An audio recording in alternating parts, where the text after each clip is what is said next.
Hall of Fame boxer and CEO of Golden Boy Promotions, Oscar De La Hoya, says, "We already knew Anthony Joshua, former unified British heavyweight champion, had a weak chin and a suspect chin, and it was just a matter of time.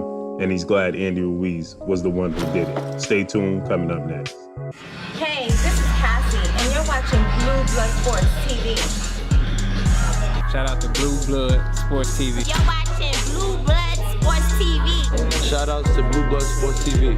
You're watching Blue Blood Sports TV. Hola, habla Cindy, está viendo Deportes TV. What's good, YouTube? It's your boy, Blue Blood Sports TV, back at y'all with another one. So Oscar De La Hoya says, "We already knew Anthony Joshua had a suspect chin. We already knew his chin was weak. This is nothing new. This is not a shock. I'm just proud that we have a Mexican who became the first heavyweight in the history of the sport of boxing to become champion. Not only did he become champion, but he became the unified champion." Oscar De La Hoya says Anthony Joshua had already had those glaring weaknesses for quite some time, and it was only a matter of time before somebody exposed those weaknesses and those flaws in his game. Anthony Joshua is going back into an immediate rematch with Andy Ruiz Jr. Oscar De La Hoya highly expects Andy Ruiz Jr. to be successful in the rematch as well, citing that Anthony Joshua has a weak chin and it was just a matter of time, and it will be a replay of what took place the first time. It just seems like more and more people are coming out and expressing, obviously they're going to be asked about Anthony Joshua loss because it was such an upset, it was such a shock to most. So with that said, obviously people are going to be asking, the media are going to ask these guys these questions. You see former Hall of Fame fighters, you see current fighters, they're going to ask about this, right? That's just normal, right? So with that said, you're going to get these types of responses. But it seems like everybody's response is pretty much the same thing, is that they're not surprised because Anthony Joshua showed these glaring weaknesses and they knew it was just a matter of time before it got exposed. He had stamina issues, he lacks head movement, and he's chinny. Every time he gets touched in his chin, he gets wobbled. He got wobbled by Dillian White, he got wobbled by Alexander Povetkin, he got dropped by Vladimir Klitschko. He was getting touched up by Carlos Takam, and obviously we've seen him get dropped 4 times and stopped by Andy Ruiz Jr. So with that said, everybody's stating that, this is not a shock. It's just that he was built up as an unmovable force, and to see Andy Ruiz and his stature and his appearance is what did it. If this was Deontay Wilder or Tyson Fury that won, it wouldn't be such a shock. But the fact that Andy Ruiz Jr. came in on a 5-week short notice replacement for Jarrell Big Baby Miller, who failed numerous VADA testing and was taken out of the fight. He was removed from the fight, wasn't allowed to continue with the fight. So Anthony Joshua was looking for a replacement. That replacement came in the form of Andy Ruiz Jr. First, they were looking at Luis King Kong Ortiz.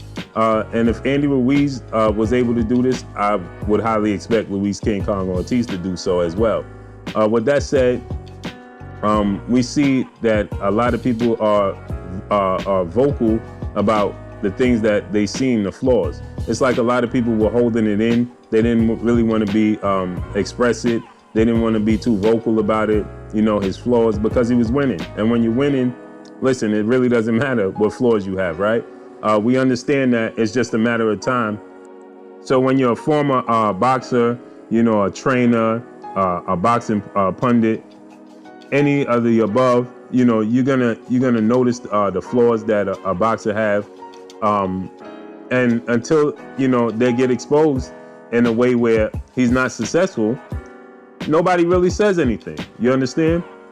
So now that Anthony Joshua lost, now everybody's going to express what they already thought, and it's not a shock to everybody. They just didn't want to come off as a hater.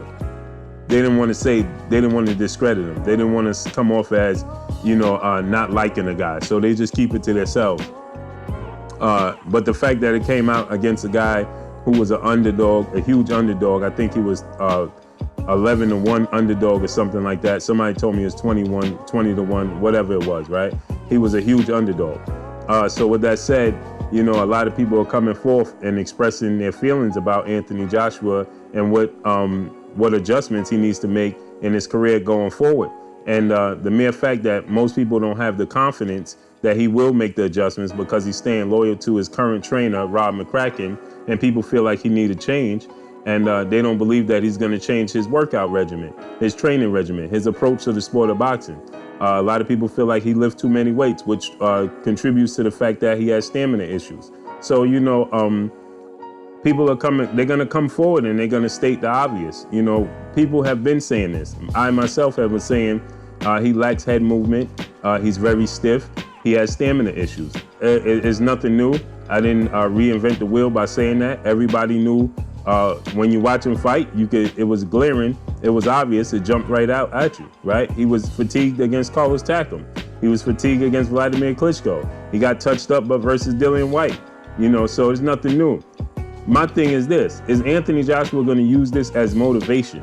Is Anthony Joshua gonna use this as a chip on his shoulder to make sure he's successful in the rematch with Andy Ruiz Jr., right? You get so many people coming forward and saying that, you know, he quit, because that's just what it looks like. He quit, right? You get people coming forward and saying he lacks head movement, he lacks stamina, he's not going to make the necessary adjustments, right? Is Anthony Joshua going to use this all as fuel to motivate him, to push him, to not want to fail against Andy Ruiz Jr. in the rematch? That's yet to be seen.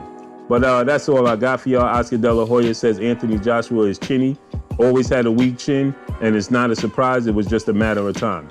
That's all I got for y'all, man. Drop a comment in the comment section. Let me know what y'all think. Y'all already know what it is. It's your boy Blue Blood Sports TV. Hate, like, comment, and subscribe. You haven't subscribed? Hit the subscribe button. Hit the like button. Hit the bell icon to get all the new notifications. Follow me on Instagram at Blue Blood Sports TV, all one word. Y'all already know what it is. Shouts out to the entire LDBC. Shouts out to New Media. Shouts out to Black Media Raw. Make sure you like and share these videos. That's all I got for y'all. Peace. Blue Blood Sport TV, baby, from the